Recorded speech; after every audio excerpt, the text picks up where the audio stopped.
नमस्ते। मेरा नाम शुभम है और आप मुझे ब्रेन ऑफ बिहार पे देख रहे हैं। सहारा इंडिया का कोई अपडेट पिछले एक सप्ताह से नहीं आ रहा था, जिसके चलते हम आप लोगों को नहीं बता रहे थे। छोटा छोटा अपडेट है, इसीलिए आज मैं एक सप्ताह के बाद आप लोगों को वीडियो ये बना के बता रहा हूँ। पहला नंबर कि सोशल मीडिया पर एक पोस्ट आता है कि सहारा सुप्रीम कोर्ट में गई है ये अर्जी लेके कि हमारा एमबी वैली का जो ऑक्शन है उसको रोका जाए। तो ये ऑक्शन रोकने के लिए सहारा गई हुई थी सुप्रीम कोर्ट, लेकिन हमको जहां तक अभी तक रिसर्च करने के बाद पता चला कि नहीं, ये कोई करंट न्यूज नहीं है, ये 2017 का न्यूज था जिसको रिपब्लिश कर दिया गया। तो हम तो आप लोगों को साक्ष्य के साथ कुछ भी दिखाते हैं।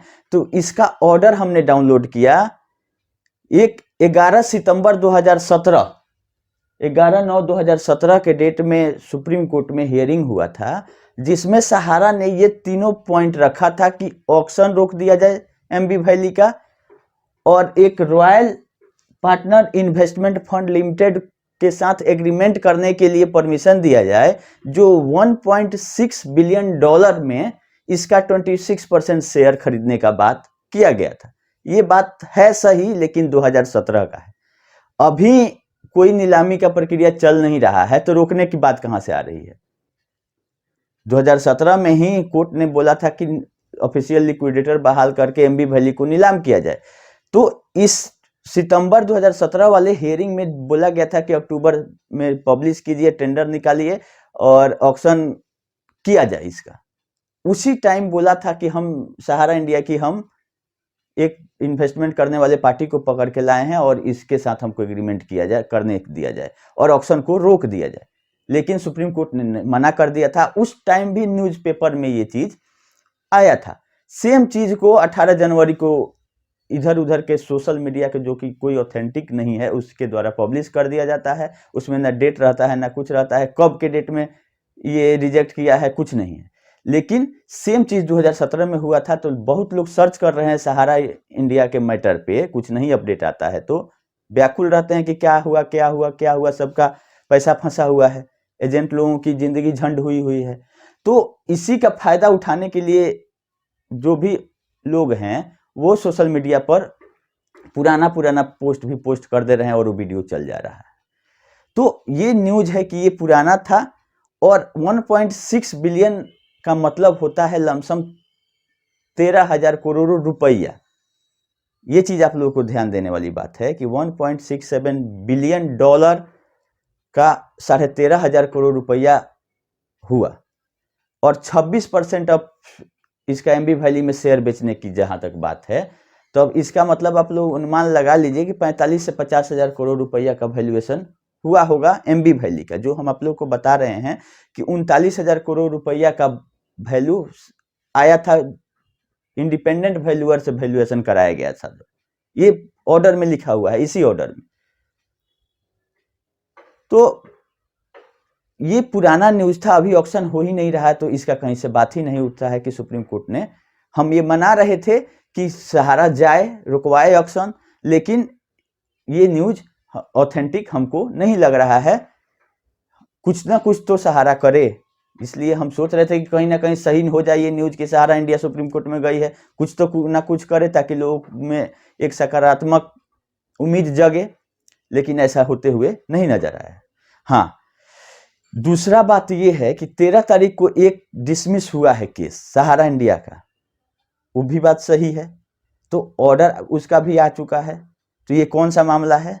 तो इसके पहले एक 2016 में सुप्रीम कोर्ट ने आदेश दिया था, जैसे कि पार्ट पार्ट करके ये सेल हो रहा था लैंड एमबी वैली का, और सहारा इंडिया रियल एस्टेट और सहारा इंडिया इन्वेस्टमेंट का पैसा जमा करने के लिए सेबी अकाउंट में, उसी में एक 900 करोड़ देना था एक पार्टी को। देवेंद्र रजनीकांत करके कुछ हैं 5-6 लोग, उन्होंने कमिटमेंट किया था और एफिडेविट दिया था कि हम ये इतना दिन में पेमेंट कर देंगे सहारा को। लेकिन उन्होंने 2016 के ऑर्डर को नहीं माना, और इसीलिए सहारा इंडिया ने क्लेम किया था 2018 में एक केस फाइल किया, कंटेम्प्ट पिटीशन ही, इसी मेन केस में ही, जिसकी सुनवाई 13 जनवरी को हुई है। अब सोचिए कि 2018 में कंटेम्प्ट पिटीशन दायर किया था सहारा इंडिया रियल एस्टेट और हाउसिंग, उसका 13 जनवरी 2023 को सुनवाई होता है और तब तक सहारा इंडिया ही ने बता दिया है कि ये पैसा हमको भुगतान कर चुके हैं, तो केस को डिसमिस कर दिया गया, बात खत्म। ये कोई पार्टी नहीं किया था कि डिसमिस हो गया, ये हो गया, ये सहारा इंडिया ही की हुई थी अपना पैसा लेने के लिए कुछ कंपनियों से, जो कि कंपनी से लेना था सहारा इंडिया को पैसा, जमीन के एवज में हो, जिस एवज में हो, और वो पार्टी कोर्ट का ऑर्डर नहीं मानी थी और 2018 में इसीलिए सहारा इंडिया सुप्रीम कोर्ट में केस फाइल कर दी थी कि आपके ऑर्डर का ये अवहेलना कर रहे हैं। लेकिन 2023 आते आते जब सुनवाई हुआ तो पैसा भुगतान हो चुका है, ये सहारा इंडिया की तरफ से दे दिया गया है जानकारी, तो केस बनता ही नहीं है। पैसा जब मिल गया, पैसा का ही केस था, तो वो केस खत्म हो गया। तीसरा नंबर पॉइंट पे आते हैं हम कि सेबी ने फिर जारी कर दिया है 6.48 करोड़। हम एक आरटीआई करके आप लोगों को बताए भी थे कि पूछे थे सेबी से कि जब दोनों कंपनी पे 6-6 करोड़ यानी 12 करोड़ पेनल्टी लगा था, तो पिछले महीना में 6 करोड़ रिकवरी का नोटिस आया, तो हमने आरटीआई उसी टाइम कर दिया था कि जब पेनल्टी 12 करोड़ था तो 6 करोड़ क्यों, हो सकता है कि 6 करोड़ सहारा जमा कर दिया हो, लेकिन ऐसा नहीं था। उस समय मेरे आरटीआई के जवाब में आया था कि अंडर प्रोसेस है। उस समय रियल एस्टेट का निकला था, अभी हाउसिंग इन्वेस्टमेंट कॉर्पोरेशन का निकला है, और 1 महीना का ब्याज इसमें और बढ़ गया है, क्योंकि 1% के हिसाब से ब्याज बढ़ते रहता है। तो उस समय तक दिसंबर तक का ब्याज जोड़ा गया था, इसमें जो आया है 6 करोड़ रुपया पेनल्टी प्लस उसका interest 48 lakh plus 1000 recovery cost के साथ 15 दिन में जमा करने का एक नोटिस सहारा इंडिया ने 12 जनवरी 2023 को जारी किया है। तो सहारा इंडिया को तो जमा करना नहीं है, फिर 15 दिन का टाइम रहता है, 15 दिन के बाद फिर अकाउंट अटैचमेंट का नोटिस सेबी ले आएगी फरवरी में, 2-3 तारीख को 15 दिन पूरा हो जाएगा। तो एक ही अकाउंट को मेरा कहना है कितना बार अटैच करिएगा, कोई फायदा तो है नहीं। लास्ट में मेरा यही सोच है कि सेबी भी ये 12-13 करोड़ रुपया जो हुआ वो सहारा सेबी अकाउंट जो एस्क्रो अकाउंट में फंसा हुआ है वो सहारा इंडिया रियल एस्टेट का है और हाउसिंग का है, उसी के नाम पर जमा हुआ है। तो वहां से बोलेगी कि दे दीजिए, अकाउंट में तो कुछ मिलने डालने वाला है नहीं, अटैच कर लें उनका कुछ भी। तो एक ही अकाउंट को कितना बार अटैच, एक प्रॉपर्टी को कितना बार अटैच किया जाएगा, इससे कुछ होने जाने वाला नहीं है। सहारा का कोरम है सेबी का कि अपना पूरा कर रही है, वो अपना संस्था है, अपना काम कर रही है। दूसरा था कि करुणेश अवस्थी अरेस्ट हुए हैं, तो अरेस्ट हुए हैं तो आप लोगों को यही सहयोग करना है कि वो बाहर नहीं आए, वो बेल के लिए हाईकोर्ट जाएंगे, उसी बेल में अपना इंटरवेंशन जो लोग हैं उस स्टेट के वहां पे आप लोग दायर कीजिए, जैसे पटना हाईकोर्ट में हुआ था। तो इसमें डायरेक्शन गलत हो गया कि कोई किसी और पे केस था, वहां इंटरवेंशन 3000 लोग कर दी, यहाँ सही आदमी पकड़ा गया है और उसी केस में आप लोग अपना इंटरवेंशन कर दीजिए। रिलीज ऑफ मनी का अगर संभव है, सक्षम है तो कर दीजिए, ताकि ये निकल नहीं पाए, या जब तक जितना का भुगतान होता नहीं है या बॉन्ड नहीं बनता है कि हाँ इसी डेट पर हम भुगतान करेंगे, तब तक बेल हमको नहीं लगता है कि इनको मिलेगा। तो बहुत सही आदमी को अभी, और धीरे धीरे करके एक एक करके सब लोग अंदर जाएंगे और कोई रास्ता नजर नहीं आ रहा है हमको। वो चाहे सहारा श्री हो चाहे कोई हो, वो लास्ट में उनको जेल ही जाना है, क्योंकि अभी 24-25 हजार करोड़ रुपया जो सहारा सेबी अकाउंट में जमा करना था वो भी पूरा नहीं हुआ है, और नीलामी वाली जो प्रक्रिया है वो उसमें भी कोई बायर नहीं मिला सहारा को, लिक्विडेटर भी अपना डिस्चार्ज हो चुके हैं। तो ये डिपेंड करता है अब सुप्रीम कोर्ट के ऊपर कि क्या एक्शन लेती है सुप्रीम कोर्ट, क्योंकि सारा हथकंडा अपना के देख लिया गया, ना सहारा भुगतान की ना जमा की। तो देश के सबसे बड़ी अदालत, शीर्ष अदालत जिसको बोलते हैं, वहां पे मामला है और 3 जजेज बेंच में है, तो कुछ ना कुछ इसका रास्ता निकलेगा और जल्द ही निकलेगा। और इसमें ध्यान ये देना है कि आप जिस स्कीम में हैं कृपया कर उसी स्कीम में बने रहें। कहीं से कुछ अगर खुलता भी है या जमा कराने की भी लोग कोशिश करते हैं, तो अब नए स्कीम में आप लोग नहीं जाएं सहारा इंडिया के, जब तक कि ये आरबीआई, सेबी, IRDA, इस तीनों इंस्टीट्यूट के रेगुलेटर जो ये होते हैं, इनके द्वारा अगर कोई कंपनी रेगुलेट होती है, उसी कंपनी में आप लोग जमा कीजिए, क्योंकि ये इनका काम है कि आपका पैसा कंपनी गलत जगह पे नहीं लगाए, यही देखना। बहुत लोग कमेंट कर रहे हैं कि सेबी इसको डुबा दिया उसको डुबा दिया, ठीक है, लेकिन आप परसेंटेज जब निकालिएगा तो 1% से भी कम कंपनी आएंगी जिस पर सेबी ने शिकंजा कसा है। 99% कंपनियां सेबी के अंडर में है और वो चल रही हैं, और जिनको गड़बड़ी करना रहता है वही लाइसेंस नहीं लेना चाहते हैं सेबी से, क्योंकि सेबी का मॉनिटरिंग रहता है पैसा का, जो पैसा आप लाए वो कैसे वापस करिएगा, लाते समय ही पूछा जाता है, और इन्वेस्टमेंट किस हिसाब से कर रहे हैं, आपका रिटर्न कैसा रहेगा। लेकिन सहारा इंडिया को ये सब करना नहीं था।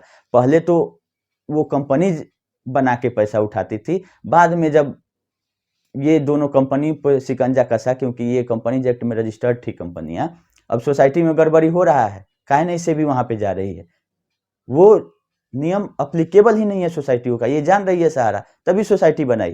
कंपनी बनाती फिर फंसती, क्यों सब बना के रातों रात कन्वर्ट किया, फिर देखा कि फिर फंस गए, फिर क्यू सब को भी सोसाइटी में लेके चला गया। क्यू सब तक ठीक था, क्यू सब भी कंपनी आपका प्राइवेट लिमिटेड थी और वो एमसीए के अंतर्गत आती थी।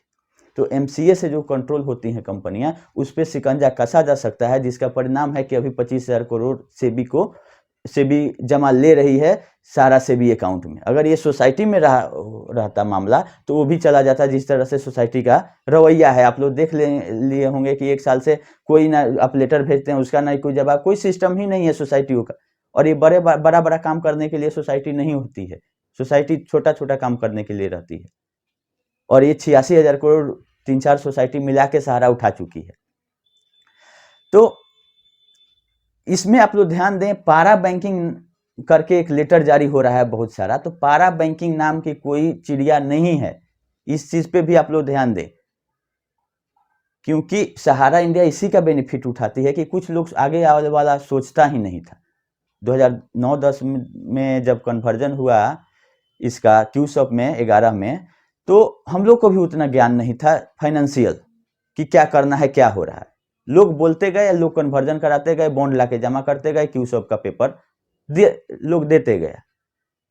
लेकिन इसकी सहारा मैनेजमेंट इतना बेवकूफ है, ये पता किसी को नहीं था। अब शायद सारे एजेंट लोगों को पता चल गया है कि इसमें जान नहीं है, और ये केवल अरेस्टिंग से बचने के लिए अब काम कर रही है और कुछ नहीं। हालांकि 25,000 करोड़ इधर और एमबी वैली 40,000 करोड़, 65-70 हजार करोड़ नीड एंड क्लीन दिख रहा है सहारा के पास। वो 3 लाख करोड़ 2 लाख करोड़ को भूल जाइए, इतना ही पैसा का भुगतान शुरू हो जाए तो बहुत लोगों का राहत मिल जाएगा।